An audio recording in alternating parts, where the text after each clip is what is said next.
कोई संदेश नहीं देंगे। एक ही संदेश दे रहा है कि जो रास्ता जेपी ने बताया उसको पकड़िए, तभी आपके जीवन में उजाला आएगा। वरना जैसे इन नेताओं ने जेपी के घर में अंधकार कर रखा है, वैसे आपके बच्चों के जीवन में अंधकार कर रखा है। सुधार नहीं होगा जब तक जाति पाति, हिंदू मुस्लिम, मंदिर मस्जिद के नाम पर वोट लोग देते रहेंगे, 5 किलो अनाज के नाम पर वोट अपना बेचते रहेंगे, तब तक सुधार नहीं होगा। सुधार तब होगा जब लोग व्यवस्था परिवर्तन के लिए वोट दें, अपने बच्चों के भविष्य के लिए वोट दें, अपने बच्चों के पढ़ाई रोजगार के लिए वोट दें।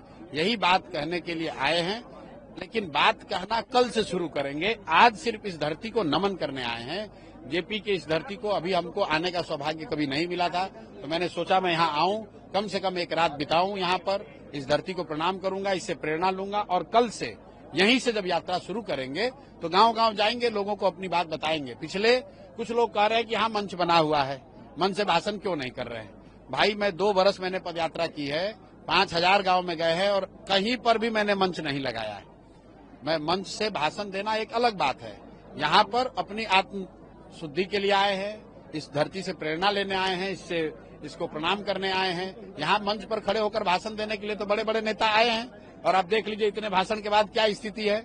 जेपी के अपने घर का बिजली कटा हुआ है क्योंकि बिहार सरकार ने बिजली का बिल नहीं दिया हुआ है, तो क्या भाषण देंगे हम लोग। हम लोग को तो आत्मग्लानि होनी चाहिए, मुझे भी होनी चाहिए, क्योंकि हम भी बिहार में घूम रहे हैं, लेकिन हमको भी ये नहीं पता था।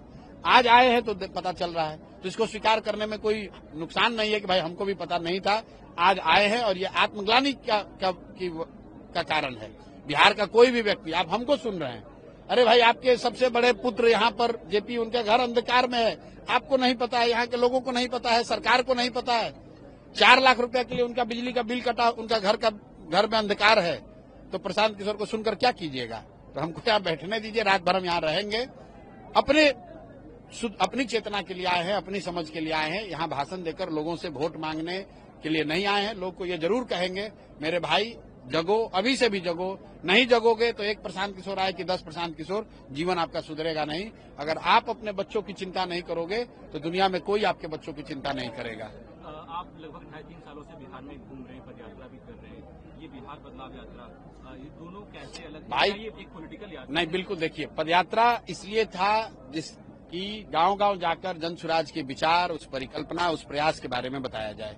पदयात्रा इसलिए था कि गांव-गांव जाकर ये बताया जाए कि जिस विकल्प न होने का रोना आप रो रहे हैं, आप में वो ताकत है, सामान्य जन में ये ताकत है कि वो साथ में आकर एक नया विकल्प बना सकते हैं, एक ऐसा विकल्प बना सकते हैं जिससे कि उनको भाजपा के डर से लालू जी को और लालू के डर से भाजपा नीतीश को वोट न देना पड़े।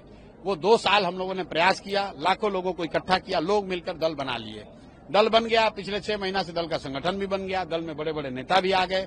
अब प्रशांत किशोर की ये जवाबदेही है कि हम फिर से जनता के बीच में जाएं, क्योंकि 5 महीने के बाद चुनाव है, और उनको बताएं कि भाई जो बिहार की जनता ने मिलकर ये विकल्प बनाया है, इस बार गलती मत करो, अपने बच्चों के लिए जगो, अपने बच्चों के शिक्षा रोजगार के लिए वोट करो। जिन दलों को पिछले 30-35 साल से आप मौका देते रहे हैं और जो इनसे ठगे जाते रहे हैं, फिर दोबारा उन्हीं को वोट देकर दाव मत लगाइए। अगर वो गलती करिएगा तो आने वाले 5 साल आपके बच्चों के लिए अच्छे नहीं होंगे, आपके लिए अच्छे नहीं होंगे। भ्रष्टाचार नहीं रुकेगा, बच्चों के लिए पढ़ाई रोजगार नहीं होगा। अगर उसमें सुधार चाहते हैं तो नया विकल्प जो जनता ने मिलकर बनाया है उसके साथ खड़े होइए, सही लोगों का चुनाव कीजिए, सही मुद्दे पर चुनाव कीजिए, तभी